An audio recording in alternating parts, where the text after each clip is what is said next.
नमस्कार, आप देख रहे हैं दैनिक साथी हरियाणा। साथियों, भारत सरकार ने आम आदमी को बड़ी राहत देते हुए जीएसटी की दरों में बड़ी कटौती की है। इसका लाभ 22 सितंबर से मिलना शुरू हो जाएगा। बता दें कि जहां पहले जीएसटी की स्लैब 5, 12, 18 और 28 थी, अब यह स्लैब घटकर 5 व 18 ही रह गई है। 15 अगस्त 2025 को स्वतंत्रता दिवस भाषण में प्रधानमंत्री नरेंद्र मोदी ने जीएसटी में बड़े सुधार की घोषणा कर दी थी। दावा है कि जीएसटी स्लैब में बदलाव के बाद आम लोगों की रोजमर्रा की जिंदगी में इस्तेमाल होने वाली कई चीजें बड़ी सस्ती होंगी। सरकार इसको जीएसटी करों में बड़ा सुधार बताते हुए लोगों को सीधे लाभ से जोड़ रही है। अंतिम पायदान में खड़े व्यक्ति को भी किस तरह से इसका लाभ मिलेगा, इसी को लेकर सोमवार को हरियाणा के सभी जिलों में बीजेपी प्रवक्ताओं की ओर से प्रेस वार्ता कर इसकी जानकारी दी गई। रेवाड़ी में भी भाजपा के मुख्य प्रवक्ता व सीएम के ओएसडी सहित कई पदों पर रह चुके बादशाहपुर से विधानसभा की टिकट मांग रहे जवाहर यादव ने भाजपा कार्यालय में प्रेस वार्ता कर जीएसटी में हुए बड़े सुधारों की जानकारी दी और बताया कि किस तरह से आम लोगों का जीवन बदलने वाला है। इस दौरान भाजपा जिला अध्यक्ष वंदना पोपली सहित तमाम पदाधिकारी भी मौजूद रहे। जीएसटी में जो बदलाव हुए हैं सकारात्मक, जब भी हम कोई चीजें शुरू करते हैं तो उसमें और बेहतरी की गुंजाइश सदैव रहती है। उस समय 2017 में हमने जीएसटी माननीय प्रधानमंत्री जी ने लागू किया। अरुण जेटली जी का उसमें महत्वपूर्ण योगदान रहा और उस समय जीएसटी लागू किया तो उस समय भी ये विषय आया कि जो राज्य हैं जिनको नुकसान होगा उनके हितों की पूर्ति कैसे होगी। तो उस समय देश के प्रधानमंत्री पर विपक्ष के नेताओं का भी कितना भरोसा था कि उन्होंने इस चीज को स्वीकार किया और हमने कहा कि अगर किसी राज्य की स्वाभाविक ग्रोथ मिनिमम 14% की गारंटी देते हैं और अगर किसी राज्य को घाटा होगा तो उसकी भरपाई केंद्र की सरकार करेगी, 5 साल करेगी लगातार। इसको और बेहतर करने के लिए और इसको लोगों को नज़दीक तक पहुंचने के लिए या रोजमर्रा की चीज़ों में न्यूनतम टैक्स देना पड़े, आम आदमी को लाभ मिले, किसानों के कृषि के उपकरण और सस्ते हो, इसके लिए देश के प्रधानमंत्री ने लाल किले के प्राचीर से इस वर्ष ये कहा कि इसमें हम बदलाव करेंगे और जीएसटी काउंसिल की परिषद की बैठक हुई। उसके बाद 22 सितंबर को ये सब लाभ ऐतिहासिक रूप से हमें मिलने जा रहे हैं। उसमें नवरात्रा शुरू होगा, साथ में दीपावली आने वाली है, तो कॉमन व्यक्ति को इस प्रकार लाभ देने का हमारी सरकारों ने किया है, जिसके कारण लाभ मिलेगा एक आम व्यक्ति को।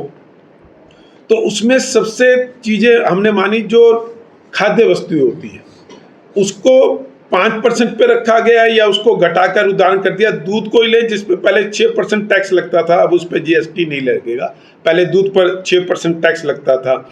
ऐसे ही मक्खन है, घी है, डेयरी स्प्रेड है, जेम है, नेट पेस्ट है, ये 12% से करके 5% कर दिया गया।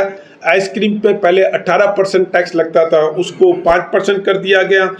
ऐसे ही जो चॉकलेट था उस पर 31% टैक्स लगता था, 5 कर दिया। मिठाई और आपके केक होते हैं इन सब पर 21% टैक्स लगता था, वो 5% कर दिया गया। रसोई में काम होने वाली चीज़ें चाहे टेबल वेयर हो, कुक वेयर हो, इनमें 28% टैक्स लगता था। उस समय 28% लग्जरी टैक्स था। आज तक जो है, जो 22 तारीख को समाप्त होगा, वो अब 5% पे आ गया, न्यूनतम में आ गया।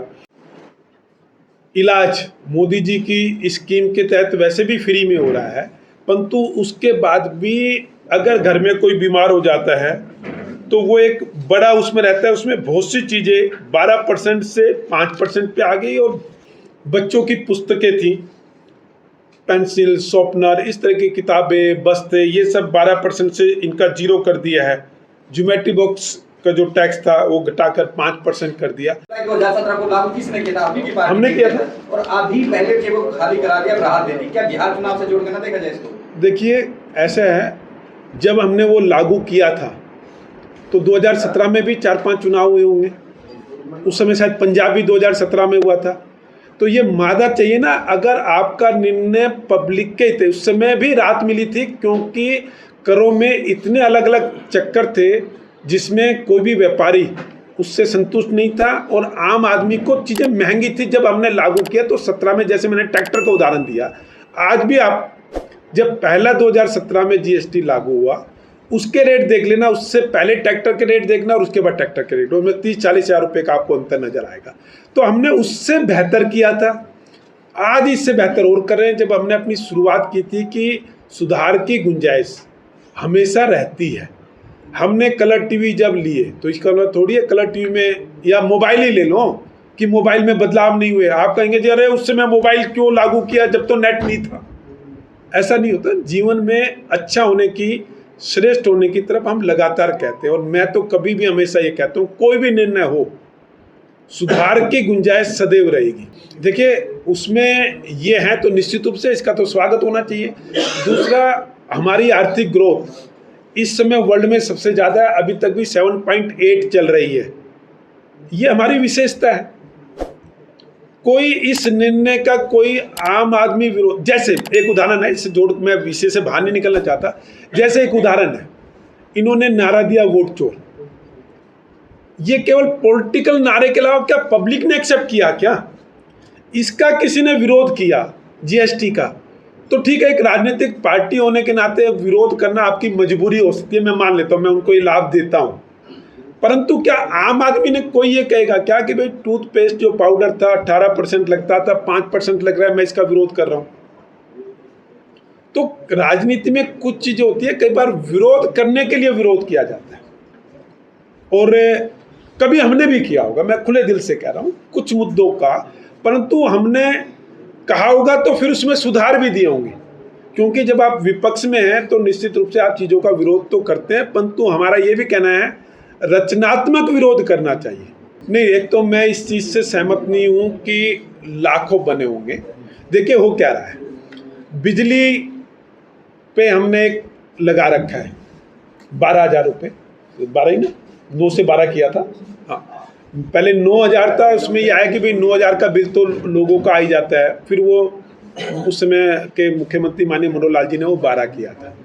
मेरे पास भी, मेरे घर पे आज भी CSC सेंटर चलता है, चाहे मैं तैयारी कर रहा हूँ नहीं कर रहा हूँ। 3 CSC सेंटर आज भी मेरे अलग अलग एरिया में चल रहे हैं, क्योंकि यहाँ मैं विषय नहीं इसलिए उसको नहीं चर्चा कर रहा। एक व्यक्ति आया, उसने कहा जी मेरे बच्चे को एक गंभीर बीमारी है और वो गर्मी सहन नहीं कर पा रहा, जिसके कारण मेरे एक रिलेटिव ने AC दे दिया। AC आने पर अब उसका बिल बढ़ गया। अब वो बिल बढ़ गया तो ऑटोमेटिकली कंप्यूटर ये नहीं देखेगा ना क्या वो कंप्यूटर ने काट दिया। ये उदाहरण मेरे पास लगभग सप्ताह पहले मेरे उस पर आया। ऐसी कुछ चीज़ों के चलते। दूसरा, जिनके भी, हम तो सरकारी नौकरी लगातार दे रहे हैं, जिसका भी बच्चा अगर D ग्रुप में भी लगेगा, प्राइवेट तो छुपा लेता है कि वो मान लीजिए एज एग्जाम्पल किसी के पास काम करता है दुकान पे और उसको 20,000 रुपये कैश मिल जाता है, वो रिकॉर्ड पे नहीं आ रहा, मान लो कोई D ग्रुप की भी नौकरी लगेगा, या कुछ कंपनियां जो चेक से ही पेमेंट देगी है, पहले उनका बच्चा वो नौकरी नहीं करता था, आज वो अकाउंट में आएगी, सब कुछ आधार लिंक है, सब कुछ पैन कार्ड लिंक है।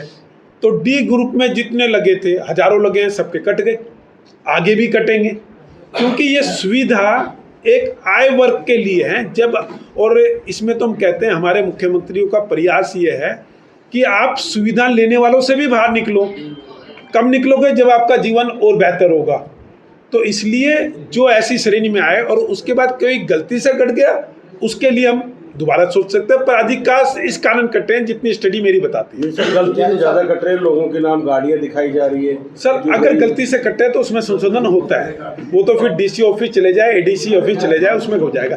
ऐसे कुछ एक और है, अपने मित्र को मैं कहना चाहूँगा, ऐसे 10 नाम जिनके पास गाड़ियां नहीं थी, गाड़ी दिखा के काटे गए हैं, आप माननीय जिलाध्यक्ष को दे दीजिए, प्रूव कर देंगे तो उन सबका शुरू कराने के लिए मैं रेवाड़ी आऊंगा। अगर सेल्फ डिक्लेरेशन में किसी ने गलत तथ्य दे दिए और उसकी जांच हम कर रहे हैं, तो ये तो आप भी चाहोगे ना।